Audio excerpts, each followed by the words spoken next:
Boa noite, sejam bem-vindos à nossa aula. Eu vou começar lembrando de um recado muito importante para que vocês não esqueçam de realizar a nossa atividade avaliativa para fechamento da nota da primeira VA, né? Compartilhando aqui a tela para que vocês observem. Entrando lá no ambiente virtual de aprendizagem, no AVA de vocês, tá? Na unidade 3, seção 1.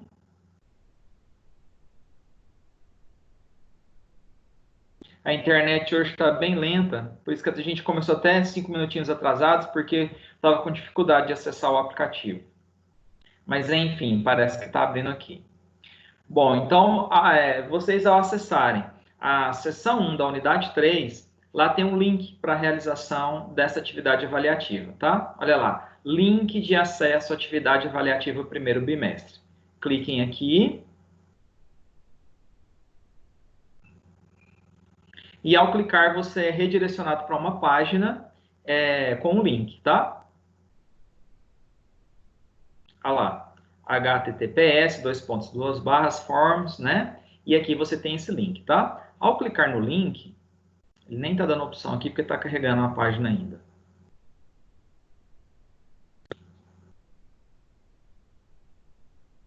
Isso, eu acho que agora, ao clicar nesse link, automaticamente, né, você é direcionado para o formulário do Google que tem as questões da sua atividade avaliativa, tá? Aqui provavelmente vai dar que aqui ó, você já respondeu, tá? Por quê? Porque eu respondi, né, colocando o meu e-mail como para fazer um teste. Então, o que acontece? Só aceita uma única tentativa com um único nome, CPF e e-mail por vez, tá? Por isso que colocou aqui, você já respondeu. Mas se você clicar aqui no formulário sem ter respondido, ele vai te direcionar para o formulário e realização dessa atividade, que é de extrema importância. Ocorrerá o fechamento dela na sexta-feira, às 22 horas, tá? Mas de forma alguma, eu indico que vocês deixem para fazer isso por última hora, porque igual hoje mesmo, eu estava tentando acessar, né? A ferramenta estava com funcionamento instável, a gente tem aí os imprevistos, quando a gente depende de tecnologia, de internet, tá? Então não deixem de realizar. Tudo bem, pessoal? Antes de nós começarmos a nossa aula de hoje, alguém queria fazer alguma pergunta a respeito dessa atividade avaliativa? Não? Gabarito das questões, né? Lógico, mas se tiver alguma dúvida. Só um momento, professor. Deixa eu perguntar. Antes de a gente finalizar, pode entrar e sair quantas vezes quiser da atividade? Antes de enviar? Eu acredito que sim. Se você entrou e não finalizou o fechamento, o enviar, eu acredito que se você clicar no link de novo, ele vai te pedir todos os dados novamente, desde o seu nome. Ah, sim, beleza. É porque eu fui entrar e eu lembrei da aula e não deu tempo de terminar.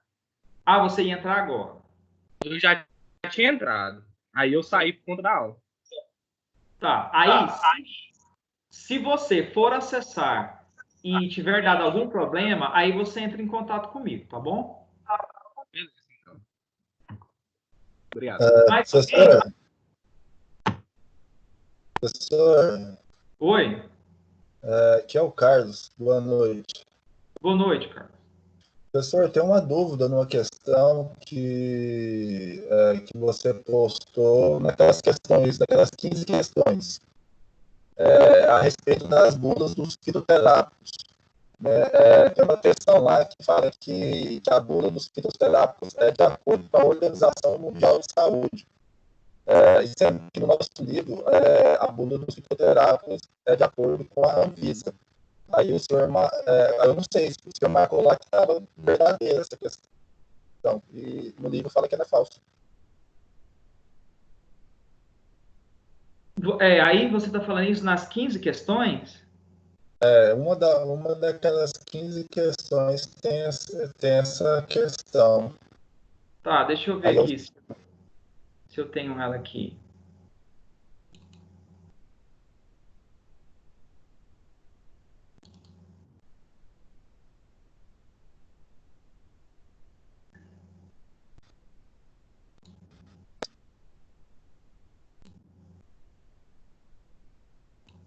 É porque tem que prestar atenção direitinho, porque as questões que estão no AVA, elas estão diferentes um pouquinho do que está no...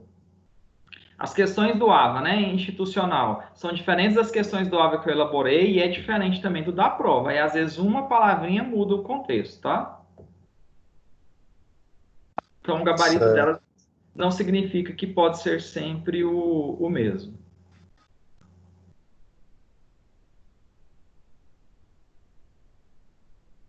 Ah, você fala aqui, essa aqui, as bulas fitoterápicas de acordo, é isso? Isso, essa mesmo. Então, essa aqui é verdadeira. Porque a É Organização, verdadeira? a Organização Mundial de Saúde, ela determina que deve-se ter uma bula com informações ao paciente e outra com informações técnicas aos profissionais de saúde. E quem estabelece o padrão para a elaboração dos termos que vão ser utilizados na bula, aí sim é a Anvisa. Mas quem estabelece que deve ter uma bula para pacientes e outra para profissionais de saúde é a Organização Mundial de Saúde, tá? Ah, tá. Agora, preste atenção, porque, é igual eu estou dizendo, essa questão aqui, se tiver alguma na prova referente a isso, ou se teve alguma lá do AVA, que são aquelas questões institucionais, não significa necessariamente que está idêntica a isso aqui, não, tá? Aí você tem que ler direitinho, porque às vezes lá também está falando da Organização Mundial de Saúde, mas ela está dizendo e ou está dizendo ou ao invés de e aqui, porque e significa que tem que ter informação ao paciente e profissional de saúde. Se vier um ou aqui, ó, o que acontece? A questão já fica errada. Já fica Tá? errado. Não, Aí isso tem que ser observado, que eu não me lembro em qual que está qual, tá bom? tá. Mais algum questionamento, pessoal?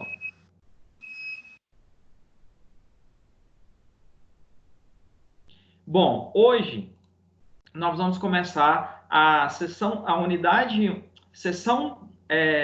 1 da unidade 3, né? Que o livro traz como sessão 3.1. O conteúdo a respeito disso, pessoal, é sobre a fisiologia vegetal, tá? Então a gente encerrou metade da nossa ementa, unidade 1 e 2. Agora nós vamos ver unidade 3, começando hoje, e unidade 4, tá? Fisiologia vegetal é o estudo dos mecanismos que regem o funcionamento do organismo vegetal. Isso é assunto para uma disciplina. Por exemplo, no curso de biologia, você tem uma disciplina chamada de fisiologia vegetal, de tão extenso que é o conteúdo, de tanta coisa que pode ser falado, tá? Nós vamos ter uma noção básica, mínima, que é trabalhada apenas na seção dessa unidade. Na seção 2 da unidade 3, já é outro conteúdo, tá? Assim como na unidade 2 a gente basicamente ficou com uma morfologia, uma anatomia vegetal, que também pode ser considerada uma disciplina à parte, se quiser trabalhar assim com ela, essa fisiologia vegetal também a gente só vai ter uma noção básica dela, porque é importante, uma vez que a farmacognosia trabalha, né, com a síntese, né, de substâncias com potencial farmacológico ou terapêutico obtida a partir de produtos naturais, e quem mais fornece essa diversidade de substâncias são as plantas, é importante que a gente tenha uma noção básica do funcionamento desse organismo para a gente entender como que essas substâncias são produzidas, como que essas substâncias são sintetizadas. Então, esse conteúdo começa na página 109 do livro, que está postado lá no ambiente virtual de vocês, e aí faço a leitura do capítulo desse livro, que ele é referente à aula de hoje, tá? Assim como eu fiz para todos os outros conteúdos, e estarei postando também os slides que eu elaborei para explicar a aula de hoje, ok?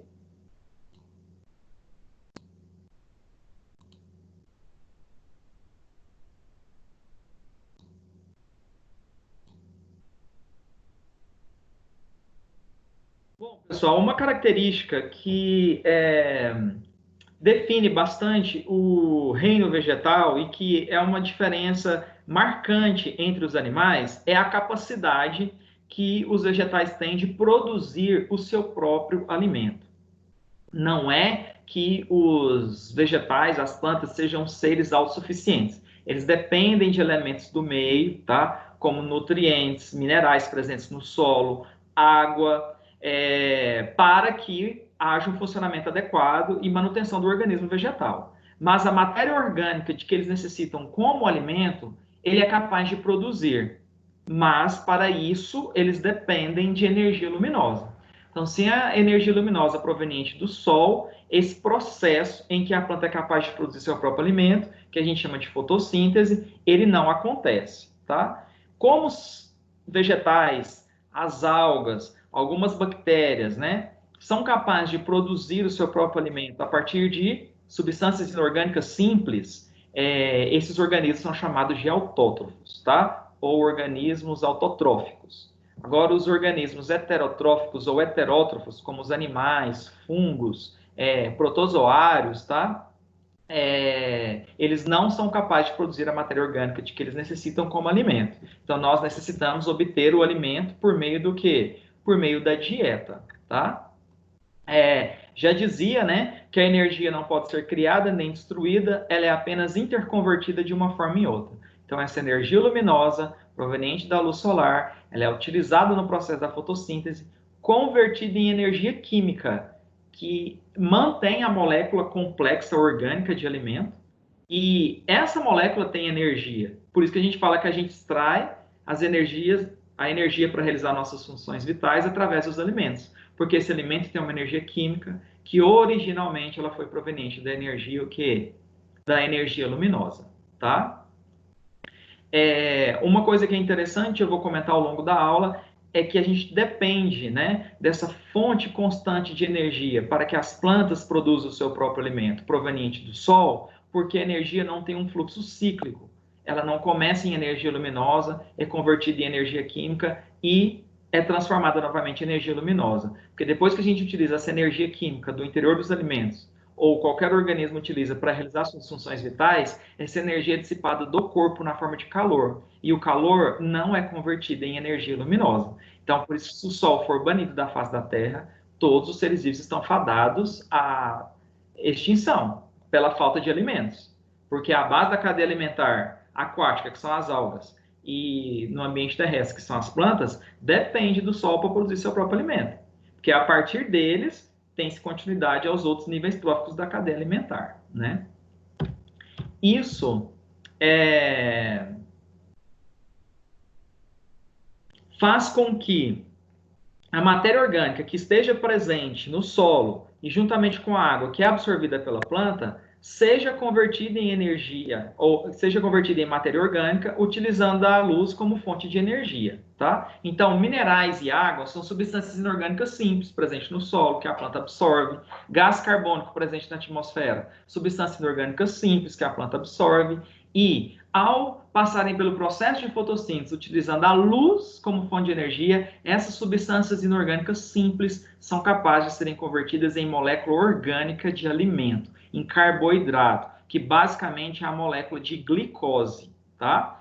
A planta estoca isso, uma parte ela consome para realizar as funções vitais, o que ela não consumiu, estocada a sua biomassa, a sua matéria orgânica, ao nos alimentarmos de algum vegetal, a gente obtém esse alimento, que foi produzido por ela no processo da fotossíntese, tá?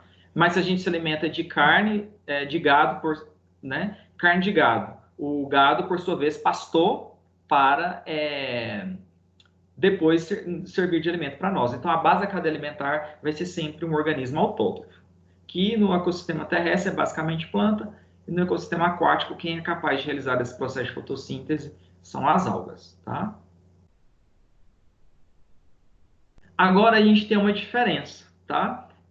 O fluxo de matéria e de energia nos ecossistemas. O fluxo de matéria, ele é cíclico.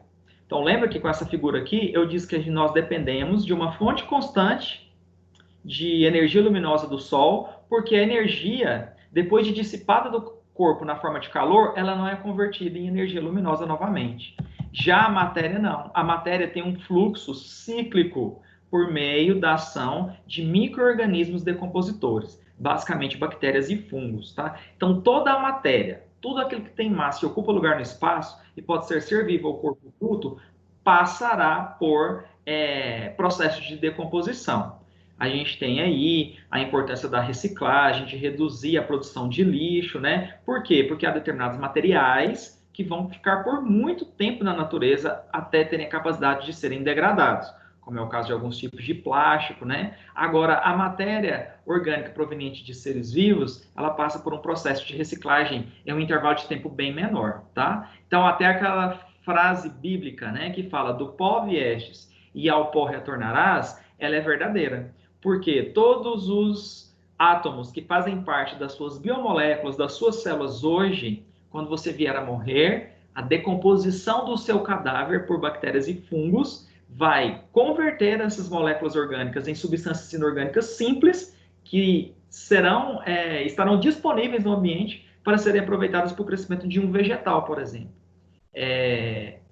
A gente, assim, é estranho, né, a gente ouvir isso. Então, todos os átomos que fazem parte do seu corpo, das suas células, dos seus neurônios, hoje, que neurônios basicamente são células que não se multiplicam, né, quando você vier a morrer, isso tudo será devolvido para o ambiente na forma de substâncias inorgânicas simples, e um ser vivo vai utilizar isso para o seu crescimento, uma planta, por exemplo, né? Então, tudo que temos aqui é emprestado, até essa matéria orgânica que faz parte do nosso corpo, que é onde a gente diz que todos nós, né, iguala tudo quanto é ser vivo, é na hora da morte, né? E ainda assim há pessoas que se acham melhores do que outras, e também quem dirá nós considerarmos a melhor espécie, né, no planeta, sendo que é nós que causamos tanta degradação e que influenciamos tanto, e inclusive de forma muito negativa, no ambiente, né?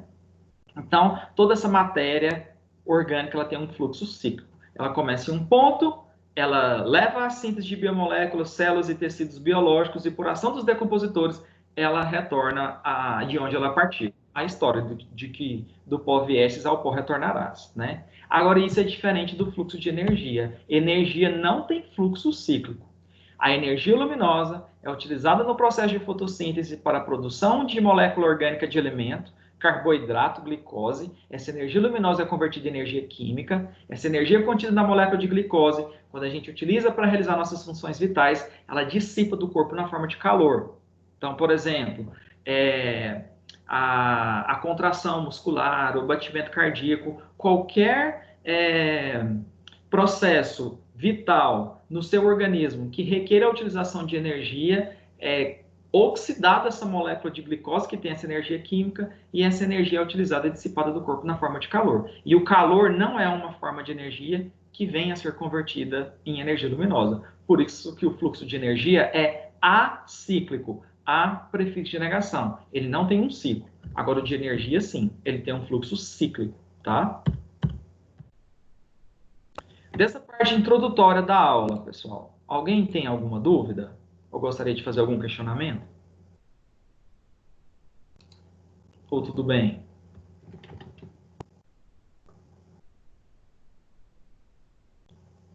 Podemos prosseguir, então?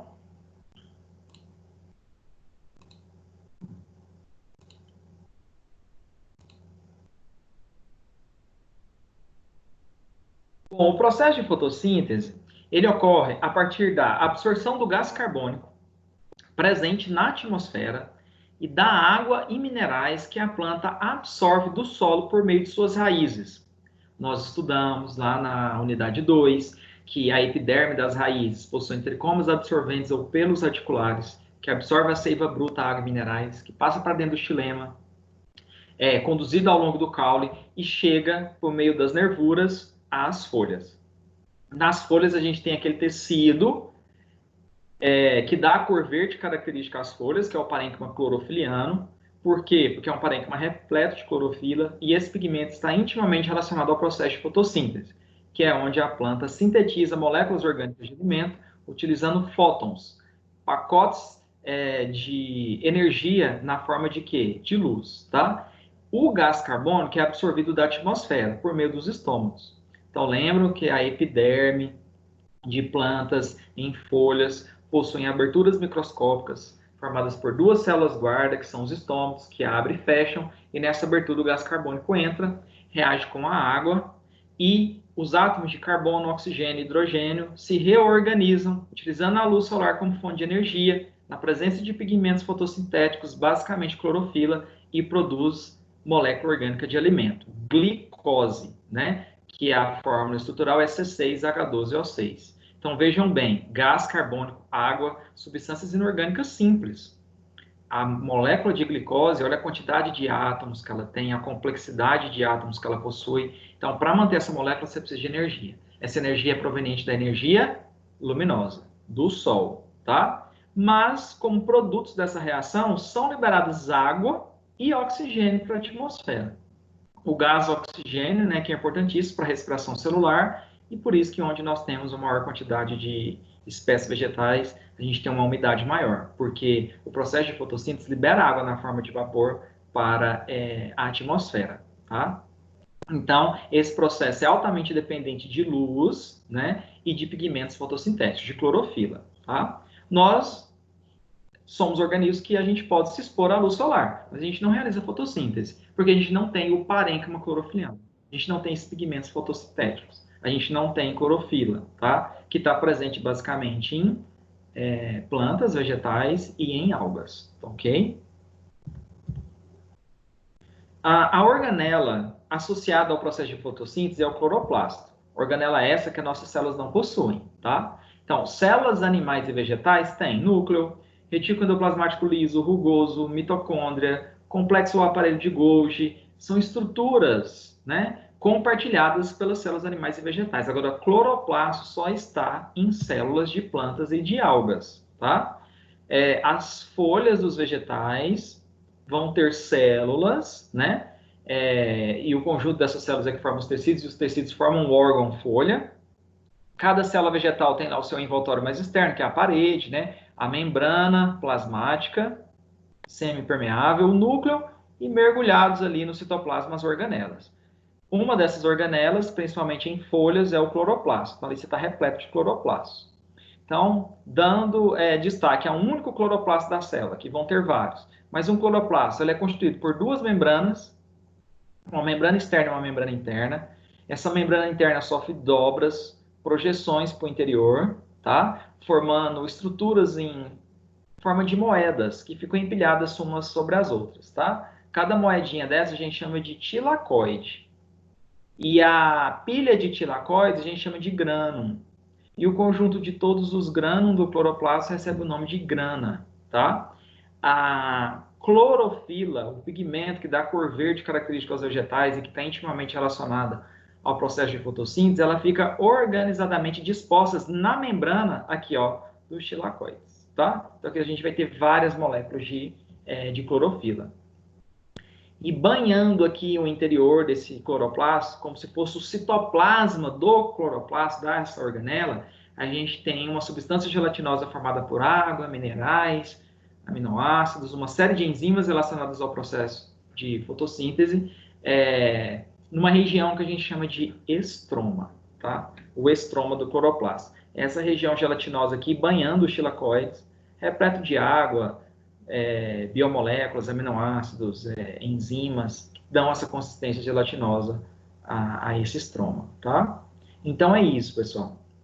A fotossíntese só é possível graças a uma organela presente nos vegetais, nas células vegetais, que é o cloroplasto, basicamente presente em folhas, que é o órgão mais exposto à luz solar, né? Esse cloroplasto é uma membrana externa lisa, a membrana interna sofre dobras e projeções para o interior, formando estruturas em formato de moeda, que são os tilacoides. A pilha de tilacoides recebe o nome de grânum, que a gente tem 1, 2, 3, 4, 5, 6, 7, 8 pilhas de tilacoides. E o conjunto de todas as pilhas recebe o nome de grana, tá? Na membrana dos tilacoides ficam ordenadamente dispostas as moléculas de clorofila e banhando essas pilhas de tilacoides a gente tem um líquido gelatinoso formado por água, aminoácidos, enzimas relacionadas ao processo da fotossíntese, numa região chamada de estroma, tá?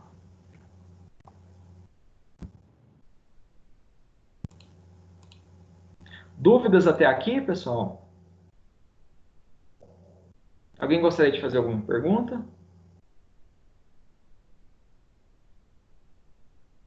Não, professor, por enquanto não, só acompanhando aí mesmo. Tá ok, então. Então, dando continuidade.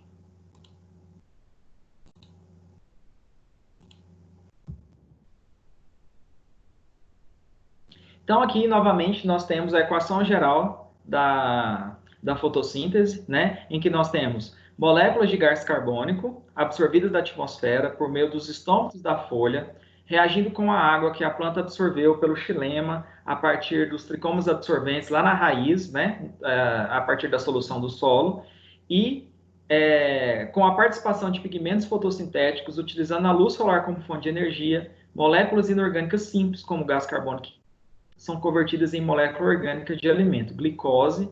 Além disso, é liberado água na forma de vapor e oxigênio para a atmosfera, tá?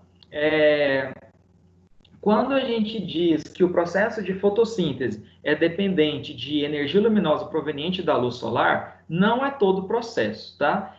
A fotossíntese é dividida em reações de fase clara e reações de fase escuro. As reações de fase clara é que são dependentes de luz.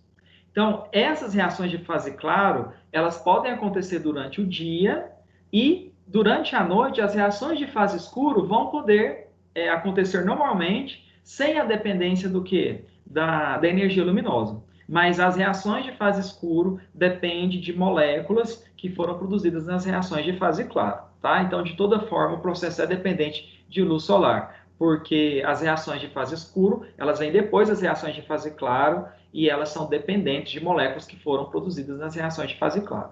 Mas houve a síntese dessas moléculas na presença de luz nas reações de fase claro, durante a noite com essas moléculas o processo de fotossíntese pode ser concluído sem a presença de energia luminosa, tá? As reações de fase claro, elas dependem como pré-requisito de moléculas que foram produzidas nas reações de...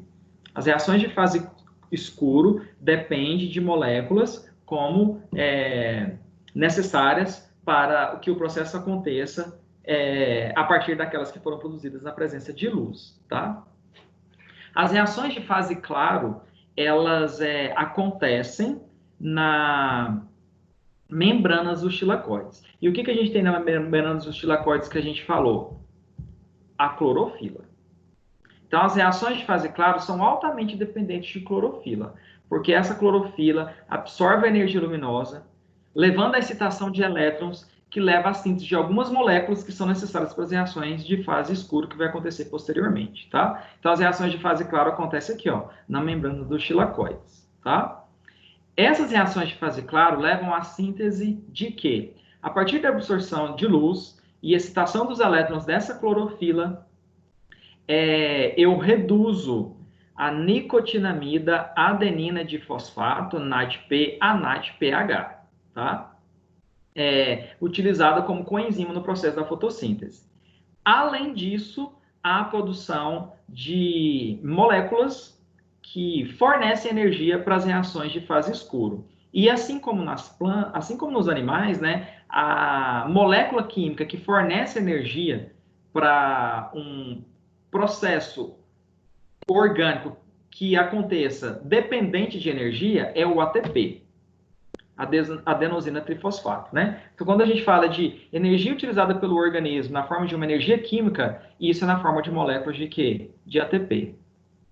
A partir do NADPH e a partir da produção de ATP das reações de fase escuro, das reações de fase claro, eu já posso ir para as reações de fase escuro. As reações de fase escuro acontecem no estroma do cloroplasto. Então, lembrando a estrutura do cloroplasto, as reações de fase claro acontecem no tilacoide, na membrana dos tilacoides, e as reações de fase escuro nessa região aqui, que é o estroma do cloroplasto, que é onde tem enzimas e uma série de biomoléculas que vão finalizar o processo da fotossíntese.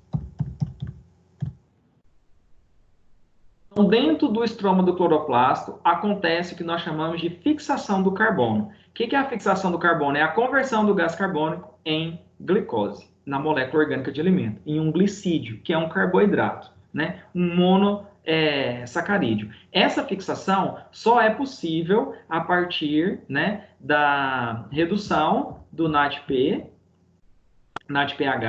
e a utilização de ATP, que foi produzida lá nas reações de fase claro. Aqui é a produção do ATP. Então, utilizando o NADPH e esse ATP, a gente tem a fixação do carbono e a conversão da molécula de glicose propriamente dita. E, como reagentes também do processo de fotossíntese, como produtos, né, a partir dos reagentes, a gente libera água e oxigênio também para a atmosfera, tá?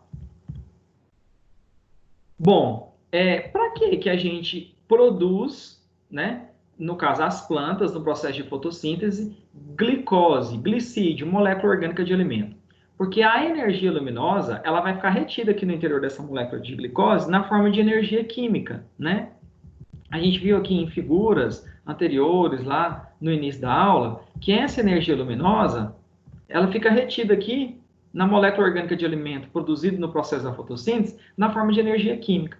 Então, a gente utiliza essa energia química no interior da molécula da glicose para extrair dela essa energia para realizar qualquer função no nosso organismo que dependa de energia. Então, na planta, qualquer transporte ou qualquer mecanismo fisiológico que dependa de energia, ela vai gastar isso a partir da energia que está armazenada ali na molécula de glicose. E nós vamos consumir essa energia também a partir dos alimentos que a gente obtém por meio da dieta, porque a gente não é capaz de produzir nosso próprio alimento, tá?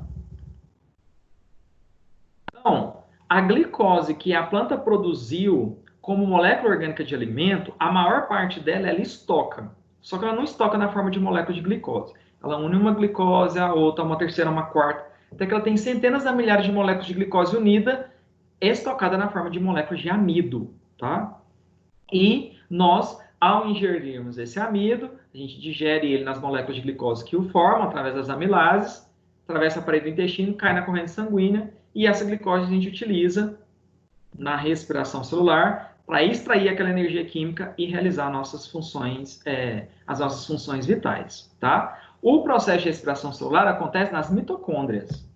E vejam vocês, mitocôndria está tanto em célula animal, mas também está na célula o quê? Vegetal. Então, plantas, algas realizam fotossíntese e respiração celular, porque elas têm cloroplasto e elas têm o quê? Mitocôndria. Células animais, protozoários, fungos, não tem cloroplasto, só mitocôndria. Então, a gente só faz respiração celular. A gente só consegue extrair a energia dos alimentos. Produzir o alimento, a gente não produz, porque a gente não tem cloroplasto, tá? O processo de respiração celular, para extração da energia, né, que originalmente foi energia luminosa e ficou convertida em energia química lá na glicose no processo da fotossíntese, é complexo, envolve uma série de etapas e enzimas, e isso é objeto de estudo de forma mais aprofundada da disciplina de bioquímica. Então, aqui, a gente só vai citar esse processo, porque ele ocorre em 3 etapas, que é a glicólise, que na verdade nem é dentro da mitocôndria, é quando a glicose ela é clivada em 2 moléculas de piruvato. Aí essas moléculas de piruvato, estão vendo lá, com a redução do NAD, vai para o interior da mitocôndria, na matriz mitocondrial, que é dentro da mitocôndria. E o piruvato é submetido lá a um ciclo chamado de ciclo de Krebs, ou ciclo dos ácidos tricarboxílicos, na matriz mitocondrial, que é o interior da mitocôndria. E aí os produtos desse ciclo de Krebs vão para a cadeia transportadora de elétrons, aqui, ó, nessas membranas aqui, nessas dobras da membrana interna da mitocôndria, que a gente chama de cristas mitocondriais. E aí lá ocorre a produção do tal do ATP, tá? Então a gente extrai essa energia química e ela fica em forma de moléculas de ATP. E aí para batimento do nosso coração, para o movimento dos músculos, a gente cliva esse ATP, que foi produzido a partir da oxidação da glicose, que a gente obteve por meio da dieta para realizar nossas funções vitais. A planta não precisa obter essa glicose pela dieta, ela já é capaz de sintetizar. Então ela faz a fotossíntese e já a respiração celular, tá certo? Então, gente, a respiração celular ela é um processo inverso ao da fotossíntese. Porque na respiração é como se essa equação aqui fosse o contrário. A gente oxida a glicose, então quer dizer, pega a glicose na presença do gás oxigênio e vai converter essa glicose em gás carbônico, água, e aquela energia que estava na glicose, como eu parti de uma molécula orgânica complexa para substância inorgânica simples, o que acontece? Essa energia que estava na molécula de glicose, ela vai ser o quê? Ela vai ser liberada, tá? Essa energia ela é liberada para a produção de quê? Para a produção de ATP, tá certo? Bom, até aqui. Gostaria de fazer alguma pergunta? Algo que não ficou claro? Professor, faz favor e vê a galera aqui que está aguardando. Ah.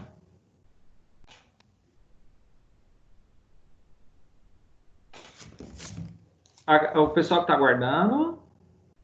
Isso. Você está me cobrando no grupo aqui. Então, aí o que é que eu faço o quê? O que é que eu para fazer?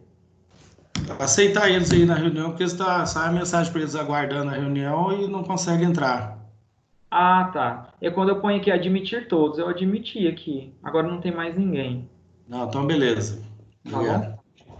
Valeu. Alguém gostaria de fazer alguma pergunta, pessoal? Sobre o conteúdo? Até aqui tá tranquilo?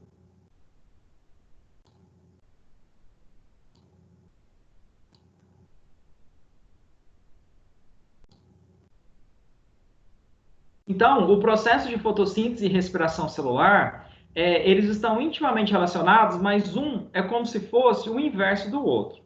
Fotossíntese só é realizada por plantas e algas, por seres fotossintetizantes autótrofos que têm moléculas e pigmentos que permitem a eles realizar esse processo, que são os pigmentos fotossintéticos, basicamente o quê? Clorofila, tá? A partir do gás carbônico absorvido da atmosfera, água que a planta absorveu do solo, na presença de energia luminosa, a síntese de glicose, molécula orgânica de alimento. A planta estoca essa glicose, tá? Une uma molécula de glicose à outra na forma de moléculas de amido, que fica incorporada à sua biomassa. Quando ela precisa de energia para realizar suas funções vitais, ela cliva parte dessa molécula do amido, utiliza essa glicose, oxida ela na mitocôndria no processo de respiração celular para extrair aquela energia química, produzir ATP e ela consumir aquela energia para manter o seu organismo, tá? No nosso caso, a gente obtém a glicose através da dieta, basicamente mais o amido, né? Aí esse amido é digerido, ele é absorvido na parede do intestino e cai na corrente sanguínea. E aí o sangue vai distribuir essa glicose para ir para o interior das mitocôndrias de nossas células, para a gente oxidar no processo de respiração celular e produzir o quê? ATP, energia. E qualquer função vital que requer energia, esse ATP que vai fornecer essa energia. A gente consome toda a glicose que a gente consumiu na dieta? Não. Aquela glicose que a gente não consome, a gente também estoca. O vegetal estoca ela na forma de amido. A gente não estoca na forma de amido, a gente estoca na forma de glicogênio. Aonde? No fígado, tá? Então a gente tem lá as reservas de glicogênio e é uma reserva pequena, tá? É só para no período entre uma refeição e outra não dar hipoglicemia, não faltar glicose. E aí você utiliza essa reserva do glicogênio no fígado, liberando a glicose para você manter a produção de ATP e as suas funções vitais do organismo. O excesso de glicose, se você ingere muito carboidrato, né, parte dele só fica armazenado na forma de glicogênio. A outra parte ela é convertida em gordura, né, e é armazenada no tecido adiposo, porque é melhor estocar moléculas orgânicas na forma de gordura do que na forma de carboidrato, porque carboidrato tem solubilidade em água. Então, aonde o carboidrato vai, a água de solvatação vai atrás. E a gordura, se eu estocar ela, eu só estoco gordura. Eu não vou estocar o peso extra da água, não vai ser um tecido ali hidratado igual é o tecido adiposo, tá? Então, aqui a gente tem um resumo desses processos acontecendo de forma dinâmica no organismo vegetal. Então, lá nas raízes, né, que são responsáveis pela fixação da planta ao solo, nós temos ali tricômonos absorventes ou pelos articulares, que serão capazes de absorver água e minerais do solo. A composição desses minerais do solo é essencial para a manutenção da vida do organismo vegetal. Esses minerais atuam como gradientes iônicos, como coenzimas em processos enzimáticos fundamentais, tá? Os nutrientes ou os minerais que a planta requer em maior quantidade para a manutenção do seu organismo, a gente chama de macronutrientes. E aqueles requeridos em menor quantidade são os micronutrientes. Macro e micronutrientes são muito trabalhados, né, no curso de agronomia, engenharia agrícola, e como enriquecer o solo em macro e micronutrientes para manter as funções vitais adequadas da planta, para que ela realize fotossíntese, porque basicamente a agronomia trabalha com a subsistência da população em alimentos, né? Bom, alguns exemplos de macronutrientes requeridos em maior concentração pela maior parte das espécies vegetais. O nitrogênio, porque nitrogênio está presente na molécula de aminoácidos, né? O grupo amino tem átomo de nitrogênio. E aminoácido é utilizado para a síntese de proteína, de enzimas. O fósforo está na molécula de ácido fosfórico, ou fosfato do nucleotídeo, que forma, né, o material genético, o DNA, tanto de animais como de plantas. O potássio, que participa, né, de manutenção dos gradientes iônicos no interior das células do vegetal, inclusive nos animais também, né, o sódio e o potássio. Cálcio participa da manutenção desses gradientes iônicos, da abertura e fechamento dos estômatos, depende de cálcio. Igual a gente precisa de cálcio para a contração muscular, para abertura e fechamento dos estômatos é necessário cálcio também para as plantas, tá? O enxofre, né, é um átomo que faz parte de algumas moléculas de aminoácidos, formando pontos de sulfeto, tá? Em algumas proteínas. Então, é de extrema importância o átomo de enxofre. O magnésio está presente na molécula de clorofila. Então, só há produção de pigmentos fotossintéticos de clorofila na presença do átomo de magnésio. E alguns outros micronutrientes também, como cloro, cobre, boro. O cloro também participa de inúmeros gradientes iônicos.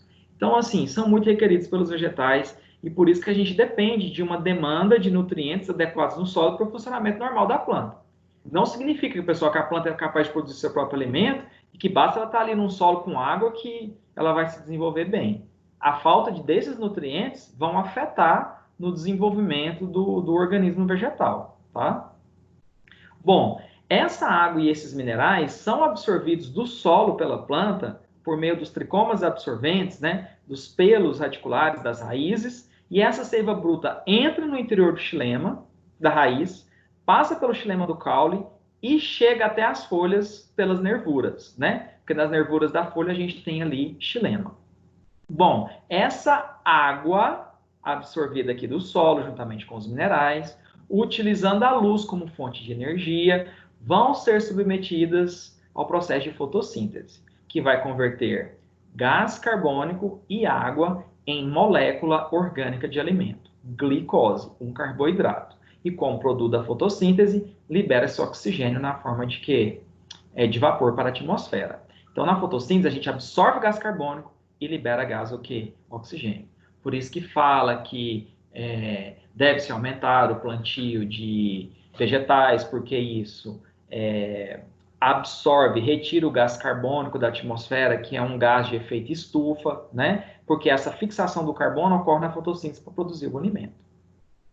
Aí, quando a planta precisa de energia para realizar suas funções vitais, ela vai consumir essa glicose no processo de respiração celular.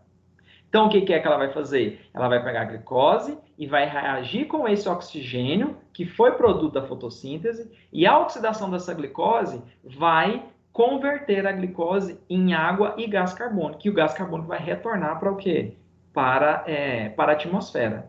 Nós não realizamos fotossíntese, nós só temos capacidade de realizar o quê? Respiração celular, porque a glicose a gente não sintetiza na fotossíntese, os animais obtêm ela da dieta, da alimentação. O oxigênio a gente inspira da atmosfera, porque ele está lá disponível por meio do processo do quê?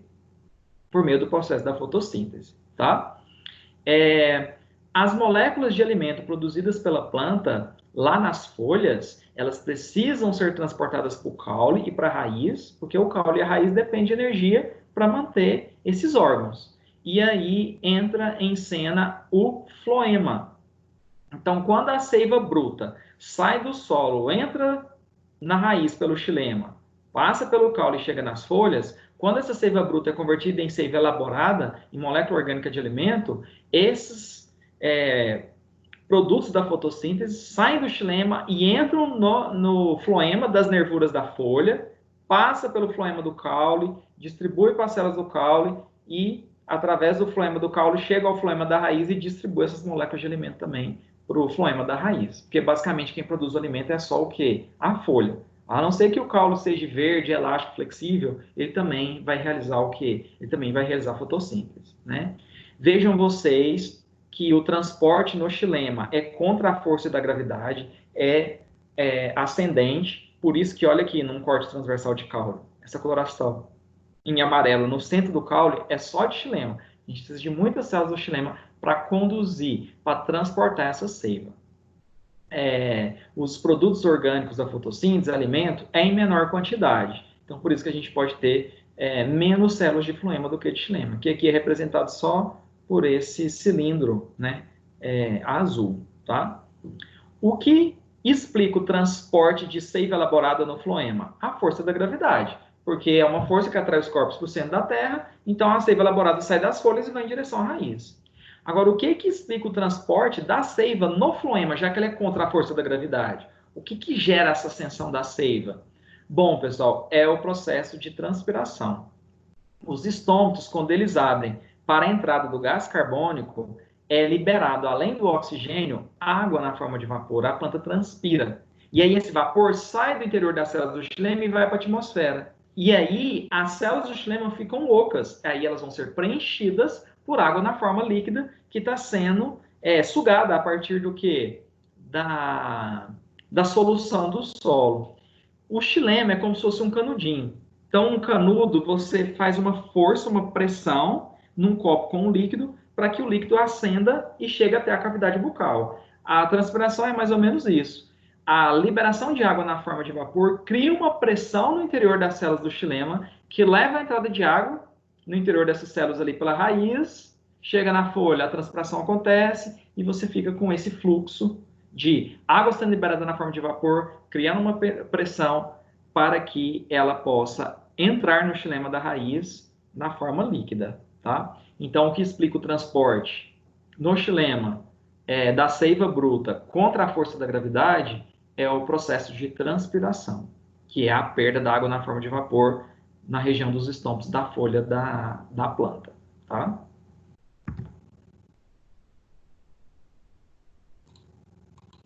Dúvidas? Nenhuma pergunta?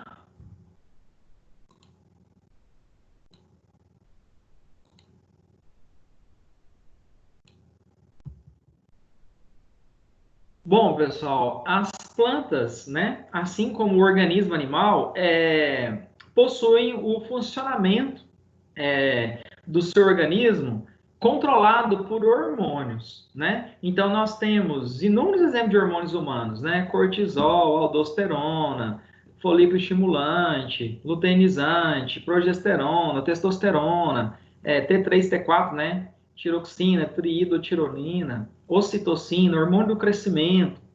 As plantas também têm seus hormônios, mas os hormônios vegetais são chamados de fito-hormônios, porque fito é um prefixo que significa planta, tá? Mas os hormônios vegetais, a complexidade da diferenciação é menor, tá? Eles basicamente têm 5 hormônios: auxina, citocina, etileno, ácido abscísico e giberelinas, tá?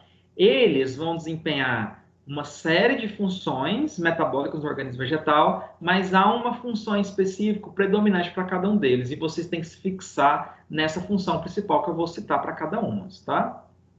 No caso da auxina, o que é importante você lembrar? Ela rege o processo de crescimento do organismo vegetal pela polaridade do eixo raiz-caule. Então, o crescimento longitudinal, o crescimento vertical, o crescimento primário da planta é controlado por quê? Por auxinas. É esse hormônio que vai determinar qual vai ser o porte, qual o alongamento daquela espécie vegetal em questão, tá? Então, a gente fala que as auxinas têm uma dominância apical, porque ela está nos ápices, nas extremidades. Inferior, que é a raiz, superior, que é o caule. Então, ela controla o crescimento no polo, né, da polaridade do eixo caule-raiz. Então, olha lá, polaridade geral do eixo caule-raiz da planta. Essa é a função principal dela. Só essa? Não. Mas essa, você sabendo, qualquer questão que fala sobre fito-hormônio, você consegue acertar. Outras funções que as auxinas têm: desenvolvimento de frutos, mas o amadurecimento de frutos é função principalmente do etileno. Tá? Então, por isso que eu falo que a função principal que é importante de auxina é essa: crescimento longitudinal, vertical, primário do eixo caule e raiz da planta, tá? Mas ela também está relacionada ao desenvolvimento de frutos, a distribuição, né, a posição das folhas nos galhos do caule, tá? A regeneração do xilema em caso de alguma injúria que a planta venha a sofrer, no caso de alguma poda, tá? No caso de algum traumatismo.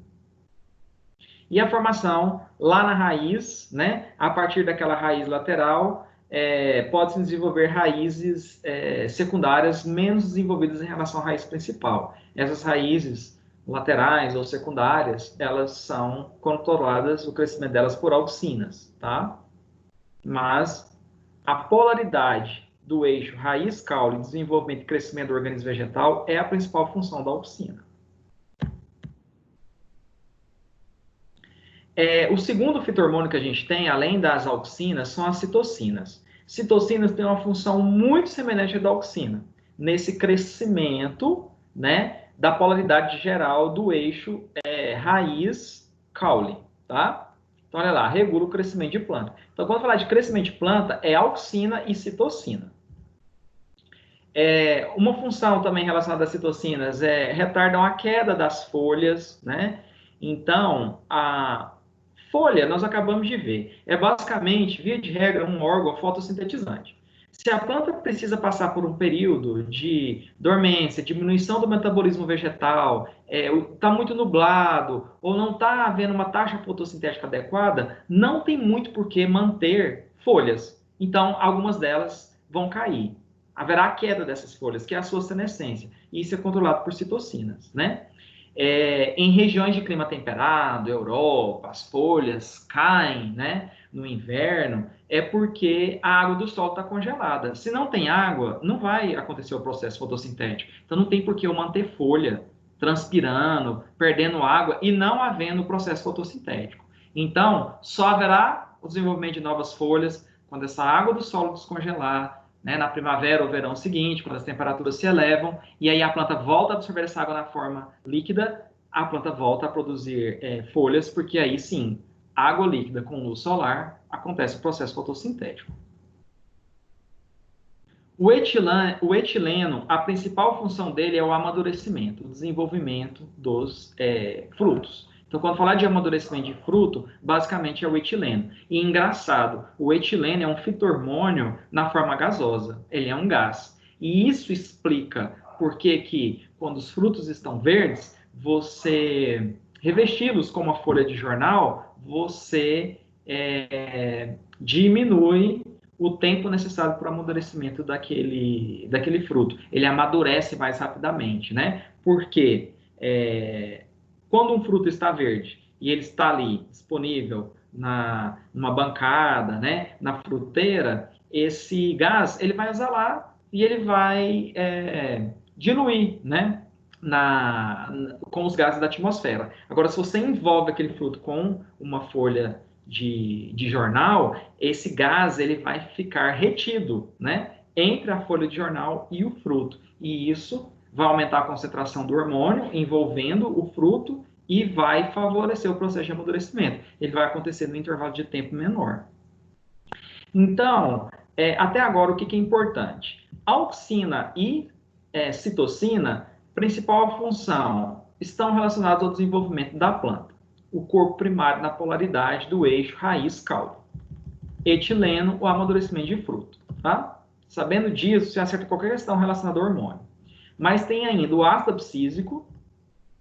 O ácido abscísico ele vai retardar o processo de germinação da semente. O ácido abscísico, a principal função dele é evitar que a semente germine antes do pleno desenvolvimento do embrião. Ele vai ter outras funções, mas a principal função dele é essa: impedir a germinação da semente de maneira prematura, antes que o embrião esteja no seu pleno estado de desenvolvimento, tá?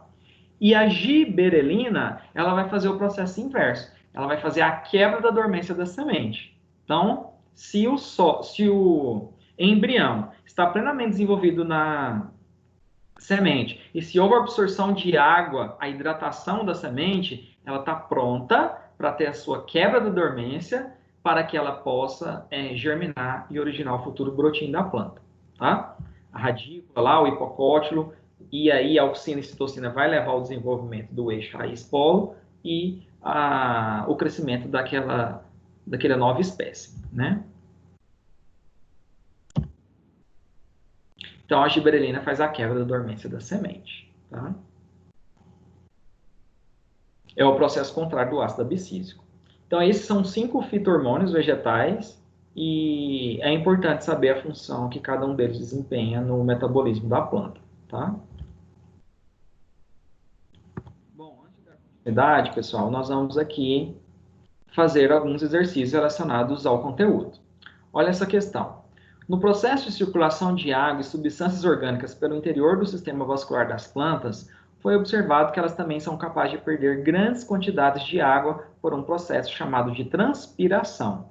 Estima-se que nas plantas aproximadamente 99% de toda a água absorvida é liberada posteriormente na forma de vapor. Então, a água absorvida pelos tricomas absorventes da raiz entra no xilema e vai lá para as folhas, né? Ela é posteriormente liberada na forma de vapor, por meio do processo da fotossíntese e também porque pela transpiração, que é a abertura dos estômatos e permite essa perca de água, né? Se você amarrar um saquinho na extremidade dos galhos de uma planta com folhas, o que acontece? Com o passar do tempo, você vai recolher água na... Ai, desculpa. Olha o corona. Não, gente, Deus me livre. Você vai recolher água na forma líquida, tá? Porque essa água, na forma de vapor, vai entrar em contato com a superfície do plástico, ela vai perder calor e você vai recolher isso na forma líquida. Complete as lacunas da sentença a seguir. A estrutura vegetal relacionada diretamente ao controle da transpiração é qualquer estrutura nas folhas que abre e fecha para a entrada do gás carbônico, e essa abertura e fechamento favorece a perda de água. É o tal do estômato, né? Sua capacidade de fechar-se e abrir-se de acordo com as condições ambientais e da própria planta é muito importante para a manutenção da... Então, essa abertura e fechamento do estômato é que vai controlar a perca de água. Então, o fechamento adequado desses estômatos é ideal para que a planta não desidrate, ou seja, é ideal para manter a hidratação dessas plantas, tá? É importante lembrar que esse processo de perca de água na forma de vapor, que é a transpiração, pode comprometer o crescimento das plantas ou mesmo levá-las à morte por desidratação, tá? Então, aqui, né, se fosse uma questão de múltipla escolha, a alternativa correta seria letra C. Tá? Opa, vamos pôr verde aqui, para combinar com a nossa disciplina.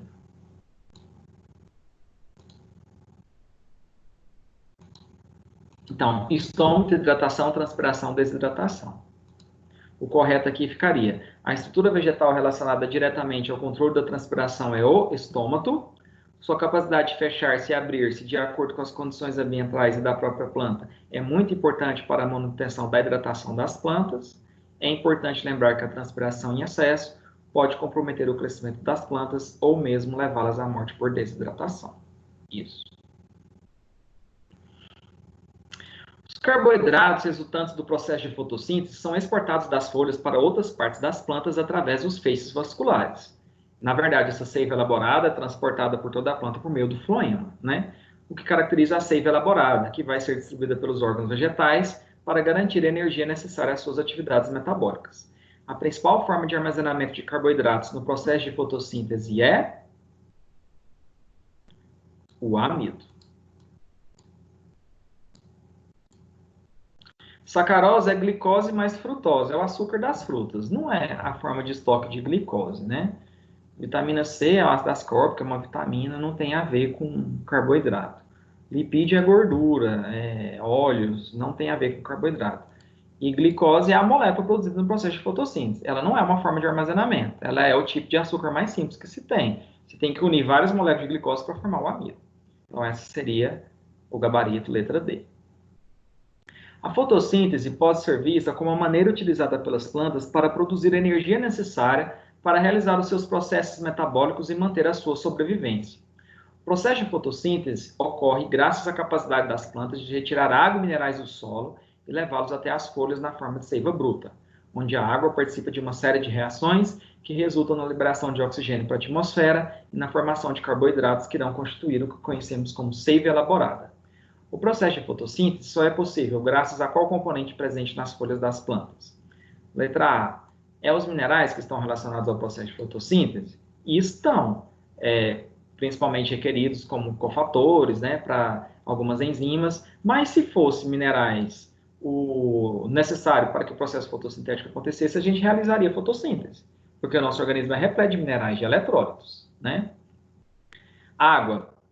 Todo organismo contém água. Se a água fosse o suficiente para ocorrer o processo de fotossíntese, todo organismo era autótrofo fotossintetizante.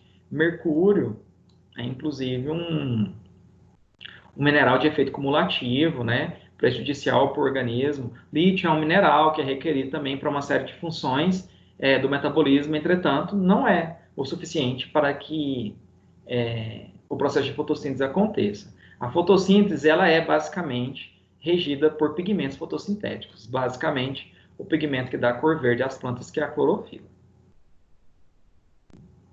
Atualmente, pelo menos 17 dos elementos inorgânicos presentes nas plantas são necessários para o seu crescimento normal, sendo eles carbono, hidrogênio, oxigênio, potássio, cálcio, magnésio, nitrogênio, fósforo, enxofre, ferro, manganês, zinco, cobre, cloro, boro, molibdênio e níquel. Esses elementos, considerados essenciais, podem variar em concentração de espécie a espécie, caracterizando a necessidade metabólica de espécies individualmente. A importância do cálcio nas plantas é a controle do fechamento dos estômatos e por regular os gradientes iônicos. Apenas do fechamento, não. Abertura também. Então, letra A, não. Controla apenas a abertura dos estômatos e regula os gradientes iônicos. Só a abertura, não. É a abertura e o fechamento. Controle da abertura e fechamento dos estômatos e por regular a fotossíntese. Não, ele não regula a fotossíntese, não. Magnésia, que está na clorofila, né? D. Controle da abertura e fechamento dos estômatos e por regular os gradientes iônicos. Aí sim, estaria certo. Controle da abertura e fechamento dos estômatos e por regular enzimas. O cálcio não é muito requerido como cofator para enzima, não. Ele regula mais gradiente iônico. Então, a letra D era a alternativa mais coerente para essa questão. O desenvolvimento de uma planta depende da interação de diversos fatores internos e externos, entre eles a absorção de luz e gás carbônico e a presença de água e nutrientes no solo. Além desses fatores externos, o controle do crescimento é regulado por sinais químicos, denominados hormônios, que regulam o seu metabolismo interno. Os hormônios vegetais ou fito-hormônios são sintetizados em diferentes locais do corpo de uma planta e são ativos em quantidades muito pequenas. Complete as lacunas da sentença a seguir. 5 classes de fito-hormônios são conhecidos tradicionalmente. Nós falamos auxina, citocina, etileno, ácido abscísico e giberelina, né? As citocinas regulam, juntamente com auxinas, além de retardar a senescência das. Então, como eu disse para vocês, os hormônios podem ter várias funções, mas o ideal é você gravar uma de cada, que é a principal. Quais são os principais? Por exemplo, etileno, controla o amadurecimento de fruto. Ácido abscísico, impede a germinação prematura da semente, antes do pleno desenvolvimento do embrião. Giberelina, faz a quebra da dormência da semente. Auxina e citocina, elas controlam o desenvolvimento da polaridade geral no eixo raiz-caule, e as citocinas controlam a senescência das folhas, né? E aqui pede a função das citocinas e auxinas. Então, a alternativa mais adequada seria, nós temos 5 classes de hormônios, auxina e citocina controlam o crescimento das folhas, controlam o crescimento das plantas e a senescência, a queda das folhas. A transpiração pode comprometer o crescimento das plantas, por isso as plantas apresentam diversas adaptações especiais que minimizam a perda de água e ao mesmo tempo promovem o ganho de dióxido de carbono. Alguns fatores que podem interferir na taxa de transpiração das plantas são: letra A, corrente de ar, nutrientes e excesso de chuva.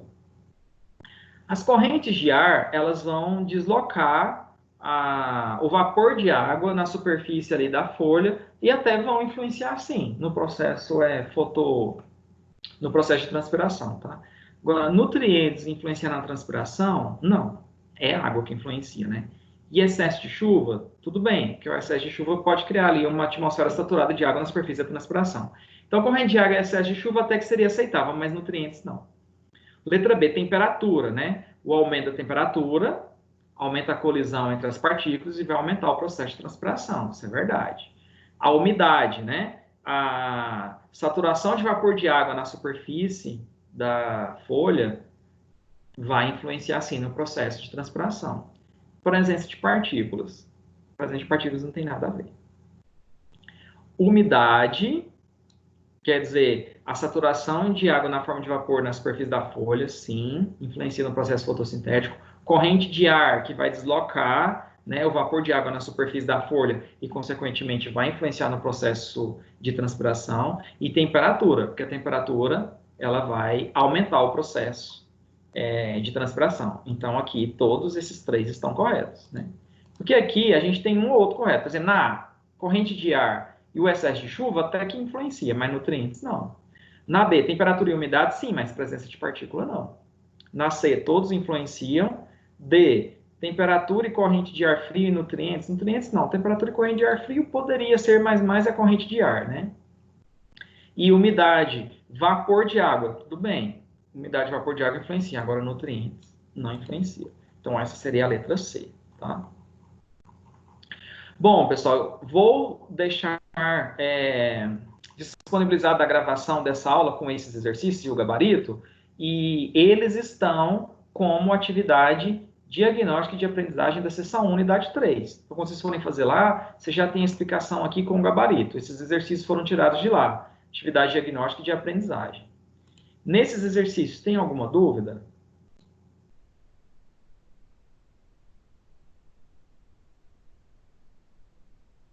Dúvidas, pessoal, ou não? Tá tranquilo, professor.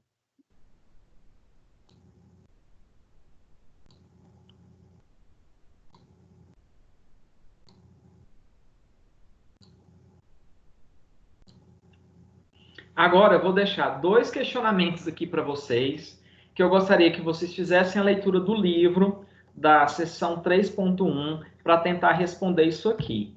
Leiam o capítulo do livro, responde no caderno, tá? E no início da aula da semana que vem, a gente comenta um pouquinho a respeito disso aqui, caso tenha ficado alguma dúvida. Olha, qual é a relação entre a origem geográfica das plantas e os ativos vegetais? Lembra que nós dissemos que se eu cultivar uma espécie medicinal, se eu não mimetizar o ambiente natural de ocorrência dela, aquela planta não vai produzir os mesmos princípios ativos ou não irá produzi-los na mesma concentração, né? Por que disso? Olha lá, como as características de cultivo influenciam para que os princípios ativos estejam presentes nas amostras com as características e quantidades necessárias.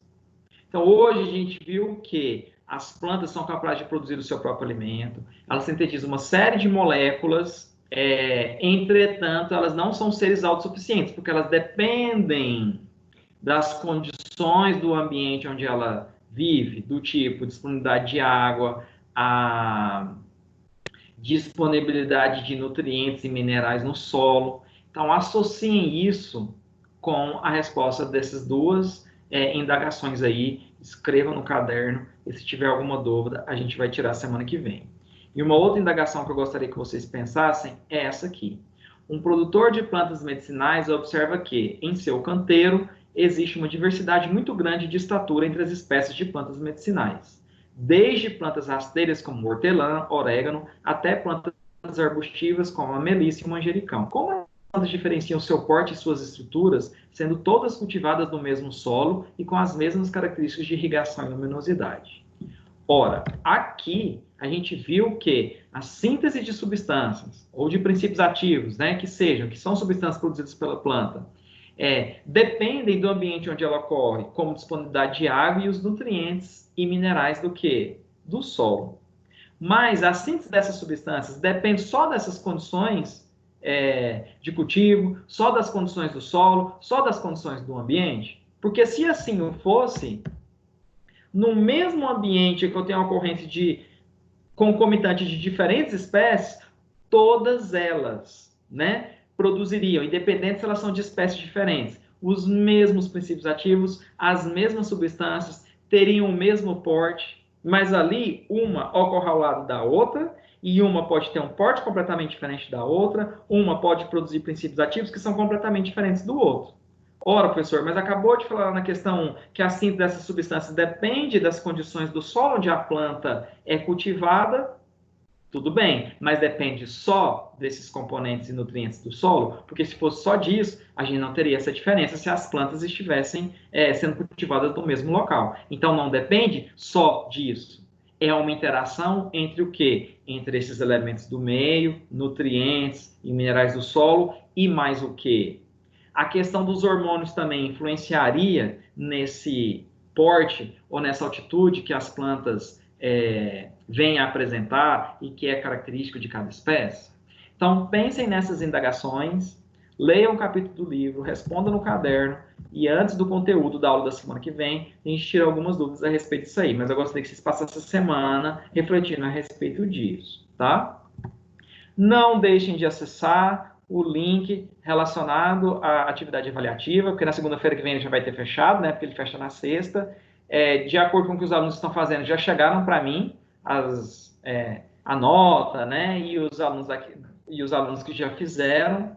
Eu vou aguardar da coordenação também uma forma de fazer a espécie de uma vista de prova, né? Das questões da prova, passando um gabarito, para vocês conferirem se está certinho com a nota que chegou para mim. E é isso. Alguém gostaria de fazer alguma pergunta? Tem algum comentário? Algum questionamento? Ou tudo bem? Tranquilo, pessoal?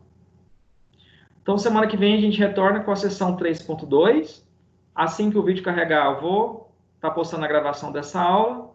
Tá ok? Fiquem com Deus, se cuidem e até semana que vem.